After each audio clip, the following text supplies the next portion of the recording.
नमस्कार दोस्तों, striker take के और एक वीडियो में आपका स्वागत है।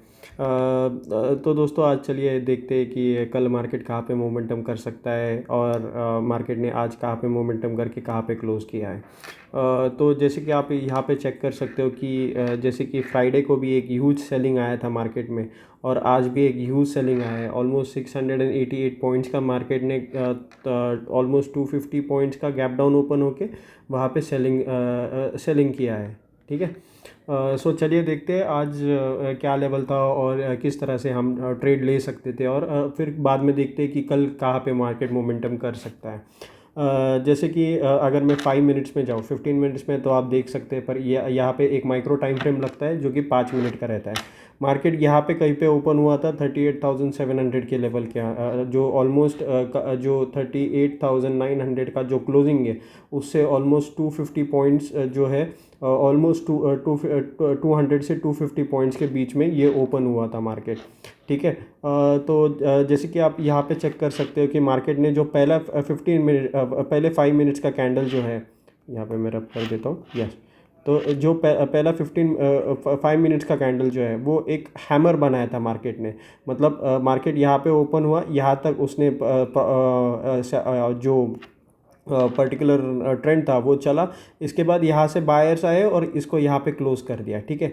और जैसे कि आप देख सकते हो जो दूसरा कैंडल है उसने यहाँ पे जैसे चालू हुआ वो लो ब्रेक करके यहाँ पे नीचे तक आया और जो पर्टिकुलर लेवल है 38,500 यहाँ पे पहले कैंडल ने सपोर्ट लेके ऊपर गया था। जैसे कि मैंने आपको पहले ही बताया था कि जो 500 और 1000 का जो लेवल्स रहते हैं वो already as an support and resistance act करते हैं। ठीक है। तो यहाँ पे मार्केट ने पहले कैंडल वाले में सपोर्ट लिया, उसके दूसरे कैंडल में मार्केट ने वो सपोर्ट ब्रेक कर दिया। ठीक है। उसके बाद क्या हुआ, मार्केट ने दो ट्विटर्स बनाए। ट्विटर्स एक सिमिलर टाइप के कैंडल्स होते हैं जो कि एक साथ साइड में आते हैं, पर ये ट्विटर जो है वो सिमिलर ट्विटर्स है। ट्विटर्स हमेशा एक रेड में रहता है और एक ग्रीन में रहता है, मतलब अलग अलग कलर के कैंडल्स रहते हैं। ठीक है। उसके बाद मार्केट ने क्या किया, मार्केट ने ये पर्टिकुलर जो 500 का जो लेवल है वो डिफेंड करता रहा मार्केट पूरे दिन में। ये जो पर्टिकुलर लेवल है मार्केट नीचे आया, कोशिश किया वापस ऊपर जाने के लिए, वापस नीचे आया, वापस थोड़ा फ्लैट बनाया, उसके बाद वापस थोड़ा ऊपर गया। यहाँ पे एक अच्छी अपॉर्चुनिटी थी आपको सेलिंग करने के लिए। जैसे कि आप यहाँ पे देख सकते हो कि यहाँ पे एक हैमर कैंडल बना है, इन्वर्स हैमर बोलते हैं इसको। तो इन्वर्स हैमर कैंडल बना के मार्केट जो है जो उसके पहले वाला कैंडल है उसका लो तोड़ने के बाद मार्केट ऑलमोस्ट 38,250 तक गया था। जैसे कि ऑलमोस्ट 250 पॉइंट्स का इसने रैली किया था। ठीक है। और फिर अगर और दूसरा कोई सेटअप देखना चाहेंगे तो और कुछ सेटअप हमें मिला नहीं आज, क्योंकि मार्केट जो है जैसे ही पहली बार मोमेंटम किया उसके बाद मार्केट जो है वो पूरा साइडवेज रहा। वो ऑलमोस्ट 200 से लेके 250 पॉइंट्स के बीच में ही मोमेंटम करता रहा। जो कुछ भी मोमेंटम था वो स्टार्ट ऑफ द डे में था। ठीक है। तो चलिए देखते हैं कल मार्केट कहाँ पे मोमेंटम कर सकता है अगर मार्केट फ्लैट ओपन होता है। जैसे कि अगर समझो मार्केट फ्लैट ओपन होता है यहाँ पे कहीं पे या फिर यहाँ पे कहीं पे, इस रेंज में अगर मार्केट ओपन होता है प्लस माइनस 100 पॉइंट्स के, तो मार्केट जो है वो ये लेवल को टच करने के लिए जा सकता है या फिर ये लेवल को जो है सपोर्ट ले सकता है। मार्केट जो है हमें क्या करना है कि पहली बात देखना है कि मार्केट क्या करता है, क्योंकि ये लेवल को ऑलरेडी 2 बार मार्केट टेस्ट कर चुका है। यहाँ पे आके थोड़ा कंसोलिडेट करके अगर मार्केट यहाँ से नीचे आ जाए तो एक बेटर अपॉर्चुनिटी रहेंगी हमें सेल करने के लिए।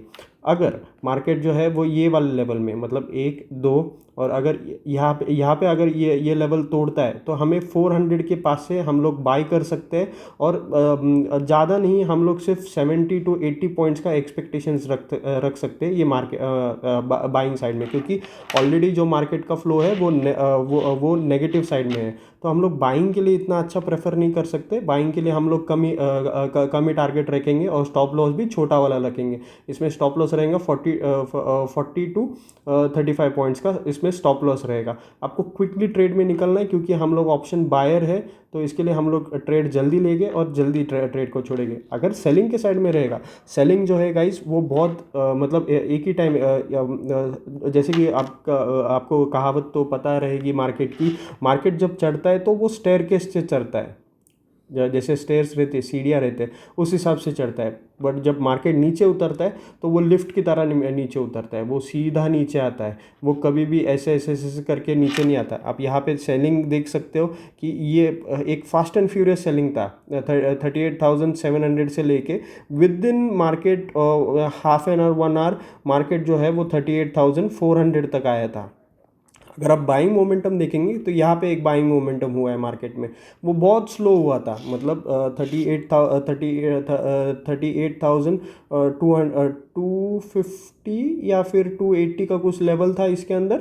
और वहाँ से लेके मार्केट 38,450 को जाने के लिए ऑलमोस्ट मार्केट ने ऑलमोस्ट 1.5 आवर के आगे लिया है, मतलब उसके भी आगे लिया है उसने। बट यहाँ पे जब सेलिंग था, ये सिर्फ 200 पॉइंट का बाइंग रहेगा, पर सेलिंग जो है वो ऑलमोस्ट 300 पॉइंट का था, जो कि 15 मिनट्स में हुआ था मार्केट का। ठीक है। सो ये था गाइस, जैसे मार्केट साइडवेज ओपन होता है तो कैसे कैसे हम कर सकते हैं बाइंग और सेलिंग, कैसे करना है मार्केट के अंदर। तो चलिए देखते हैं, अगर मार्केट गैप अप ओपन होता है तो गैप अप की तो संभावना बहुत कम है, पर स्टिल अगर गैप अप ओपन होता है तो मार्केट क्या कर सकता है। जैसे कि यहाँ पे क्लोजिंग जो हुआ है 38,297, मतलब ऑलमोस्ट आप 300 का फिगर पकड़ लो। अगर 300 से वो अगर गैप अप ओपन होता है 250-300 पॉइंट, मतलब यहाँ पे कहीं पे अगर गैप अप ओपन होता है मार्केट, तो मार्केट डेफिनेटली थोड़ा नीचे आके यहाँ पे सपोर्ट लेने की कोशिश करेगा। क्योंकि यहाँ पे हमें एक साइडवेज मोमेंटम दिख रहा है एंड ऑफ द डे को। तो मार्केट कौन से साइड में जा सकता है ये हम प्रेडिक्ट नहीं कर सकते, क्योंकि यहाँ पे कुछ बायर्स भी है और कुछ सेलर्स भी है, पर इतने वो एक्टिव सेलर्स या फिर बायर्स नहीं है। क्योंकि जैसे आप कैंडल की रेंज देख सकते हो, कैंडल की रेंज बस जस्ट 30 से 50 पॉइंट्स के बीच में ये रेंज आ रही है।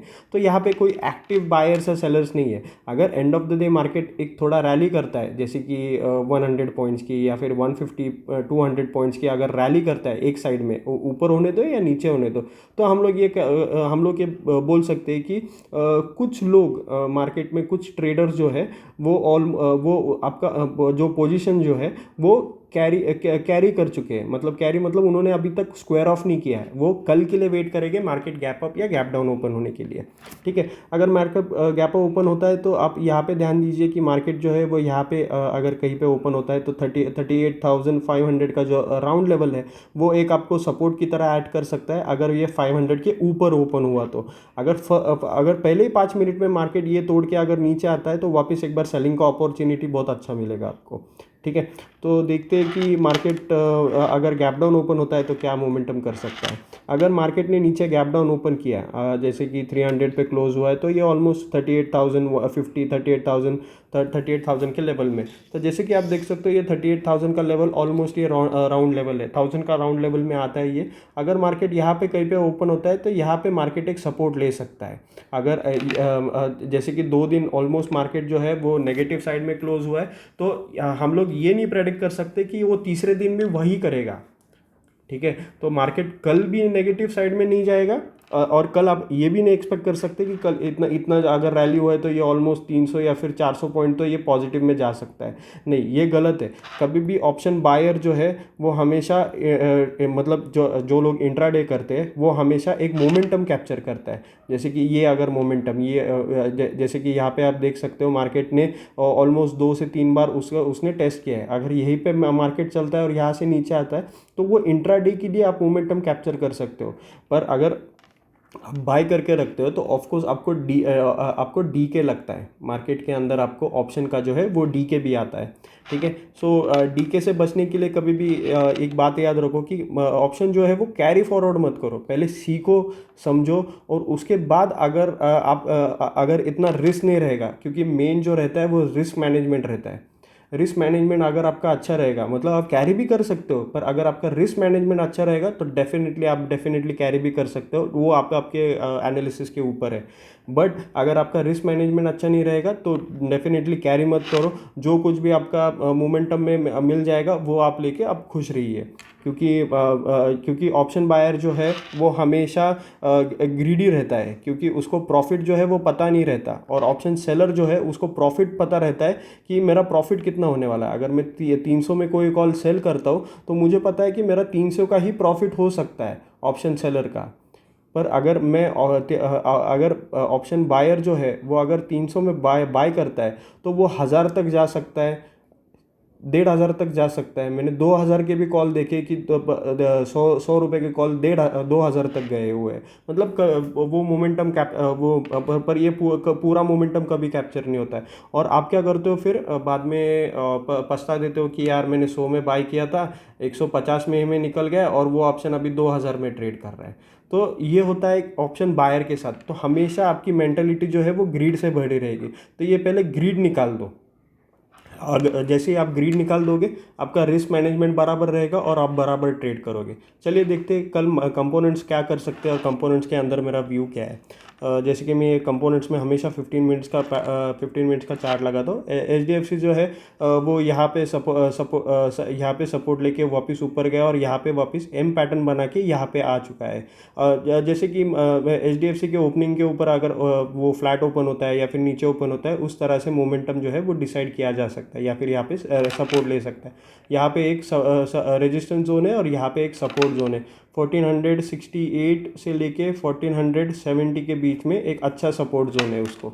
ठीक है, चलिए देखते हैं कोटक कल क्या कर सकता है। कोटक जैसे कि आप देख सकते हो, कोटक जो है वो गैप डाउन ओपन होके साइडवेज ही रहा है। जैसे कि आप देख सकते हो 15 मिनट्स का पहला जो कैंडल है उसने वो ब्रेक ही नहीं किया है। मतलब एक एंड ऑफ द डे उसने थोड़ा सा ब्रेक करने की कोशिश की पर उससे ब्रेक नहीं हुआ वो।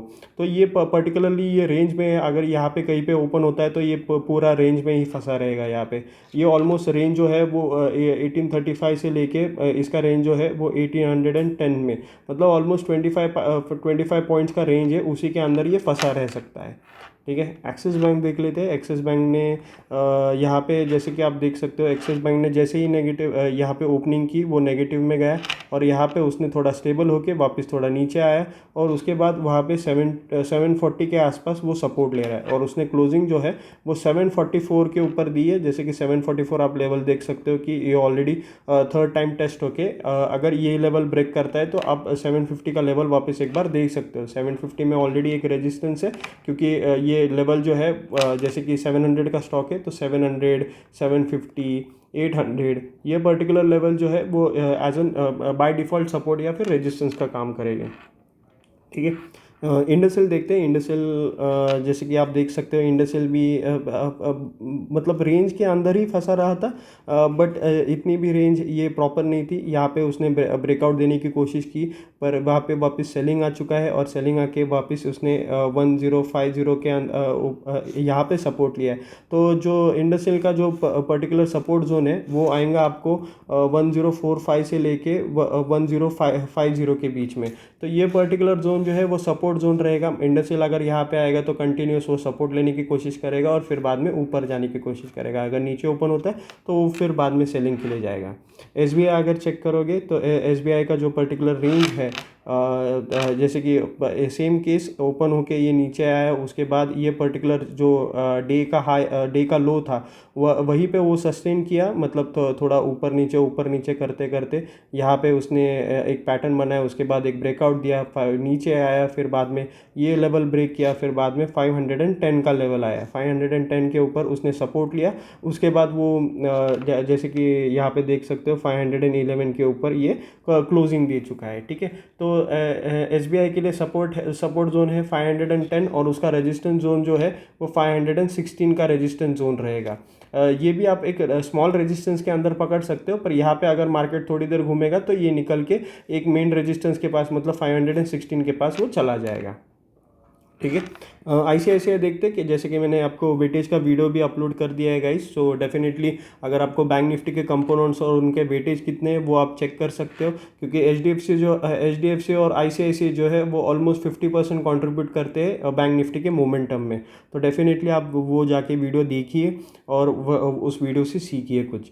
ठीक है, जैसे कि ICICI का जैसे कि आप देख सकते हो कि यहाँ पे उसने सेम पैटर्न, मतलब सब बैंक निफ्टी के जो स्टॉक्स है वो ओपन होने के बाद नीचे आ गए थे और यहाँ पे उसने थोड़ा सपोर्ट लेने की कोशिश की 860 के ऊपर, पर वो सपोर्ट भी टूट गया और नीचे आके यहाँ पे उसने सपोर्ट ली। तो सपोर्ट जो है वो ऑलमोस्ट 849 से लेके 850 के बीच में सपोर्ट 850 के बीच में एक सपोर्ट जोन बनाया है ICICI ने। तो आप देख सकते हो कि उसने ज़्यादा कुछ मोमेंटम नहीं किया है, ये साइडवेज ही रहा है। जैसे कि सपोर्ट है 850 वाला सपोर्ट जो है वो राउंड लेवल का सपोर्ट है, और आगे जाके रेजिस्टेंस जो बनेगा वो 860 का बनेगा। तो ये जैसे जब ओपन होगा तो ये अगर यहाँ पे ओपन होता है तो 860 को हिट होके वापस ये 850 का सपोर्ट ले सकता है। अगर ये गैप डाउन ओपन हुआ तो ये स्टॉक जो है वो और नीचे जा सकता है। ठीक है गाइस, तो आज के लिए इतना ही गाइस। अगर आपको वीडियो अच्छा लगता है तो डेफिनेटली लाइक शेयर और सब्सक्राइब कीजिए। धन्यवाद।